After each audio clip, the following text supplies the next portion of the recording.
महाराज जी के आज के विशेषांक में रक्षा सूत्र परिवार के सभी सदस्यों का हार्दिक स्वागत है। बाबा जी के भक्तों को राम राम। कभी कभी वे हम लोगों का मनोरंजन यात्राओं की घटनाएं सुना कर किया करते थे। जगन्नाथपुरी की यात्रा से लौटने के उपरांत हीरालाल जी ने एक दिन कहा कि जब वे मंदिर के प्रांगण में थे, उन्होंने देखा कि बहुत से लोग प्रसाद प्राप्त कर रहे थे।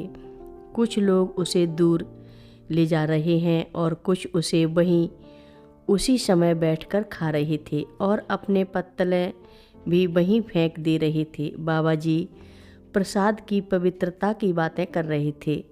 बाबा जी कह रहे थे कि भगवान की कृपा इसी प्रकार होती है। वे इसी प्रसाद द्वारा चमत्कार करते हैं, किंतु वे कैसे कृपा कर सकते हैं जब कोई उनके प्रसाद की पवित्रता में ही विश्वास नहीं करता है। तुम्हारे लिए यह प्रसाद अन्य किसी खाद्य वस्तु की तरह है जिसे तुम अपने मुंह में डालते जा रहे हो। जब तुम इसे प्रसाद की भांति स्वीकार नहीं करते हो, तब तुम इसका स्वाद कैसे प्राप्त कर सकते हो। तुम्हें किसी का दिया हुआ प्रसाद अस्वीकार नहीं करना चाहिए। तुम इसे भले ही न खाओ, उसे दूसरे को दे सकते हो, किंतु प्रसाद को लेना अस्वीकार ना करो। यह देवता का अपमान है जिसने किसी के हाथ से तुम्हारे पास प्रसाद भेजा है। इस प्रकार बाबा जी को बातें करते देखा। हीरालाल जी ने देखा कि जगन्नाथ जी के प्रसाद के कुछ कण पत्तलों से भूमि पर गिरे पड़े थे। बाबा जी ने उन्हें उठाया और कहा, उसका एक हिस्सा मुझे दिया और शेष अपने मुंह में डाल लिया था। हीरालाल जी के पास बताने को अनेक अनुभव थे।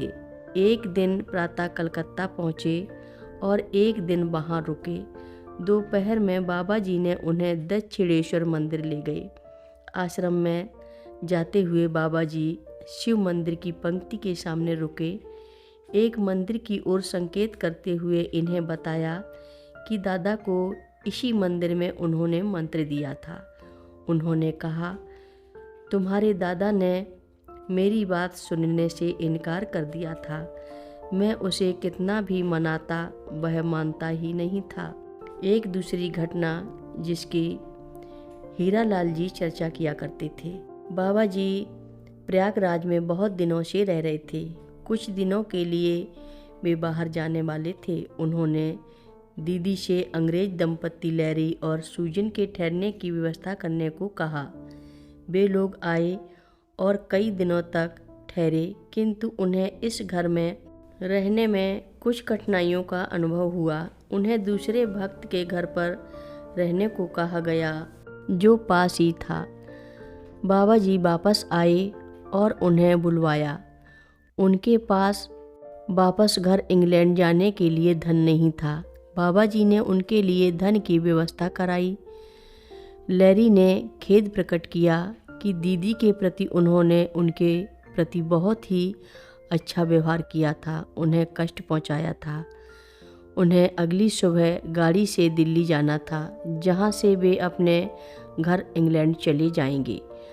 अगली सुबह ही बाबा जी हीरालाल जी और अन्य लोगों के साथ चित्रकूट चले गए। मुझे घर पर ही रहना था। मुझसे कहा था कि मैं लैरी और सूजन को विदा करूं और उन्हें गाड़ी पर बैठा दूं। सायंकाल मेरे स्टेशन से लौटने के थोड़ी देर बाद ही बाबा जी चित्रकूट से वापस आ गए थे। उनका लौटना ठीक उसी समय हुआ जब हमारे घर से लैरी और सूजन के नए अतिथि वापस चले गए थे। कथा लंबी है। आगे की कथा सभी भक्तों को अगले भाग में सुनाएंगे। हर रोज़ महाराज जी की कथाएं सुनने के लिए सभी भक्तों का धन्यवाद। सभी भक्त रक्षा सूत्र चैनल को सब्सक्राइब करें, शेयर करें और लाइक करें। घंटी बजाना ना भूलें।